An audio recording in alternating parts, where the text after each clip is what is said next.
பெருமைதான் மறந்து போன தூய்மைதான் மாதம் அற்று நின்றலோ வளர்ந்து ரூபமானது. நாதம் ஏது வேதம் ஏது நற்குலங்கள் ஏதடா, வேதம் போதும் வேதியா விளைந்தவாறு பேசடா. ஓம் நமச்சிவாய ஓம் ஓம் நமச்சிவாய ஓம் நமச்சிவாய ஓம் ஓம் நமச்சிவாய. தன் பாடல்களின் மூலம் ஒரு புரட்சியே செய்தவர் சிவவாக்கிய சித்தர். அவர் பாடிய பாடல்தான் இது.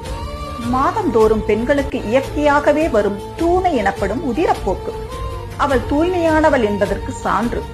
அந்த தூய்மை நின்று போனால் அவள் கருவை தாங்கி இருக்கின்றாள் என்பதே காரணம். அந்த தீட்டில் கலந்தே உடலும் உயிரும் வளர்ந்து உருவாகி ஜனிக்கின்றது. நாதமும் விந்துவும் கலந்தே உயிர்கள் யாவும் உண்டானது. இதில் நாதமேது, வேதமேது, நற்குலங்கள் ஏது, எல்லாம் அந்த தூய்மையிலிருந்தே தோன்றியுள்ளது என்பதை அறியாமல் வேதங்களை வேறு வாயால் ஓதுவதால் மட்டுமே உயர்ந்த குலம் எனும் பேசும் வேதியரே, நீங்கள் இந்த புவியில் இவை இல்லாமல் தானாகவே பிறந்தீர்களா?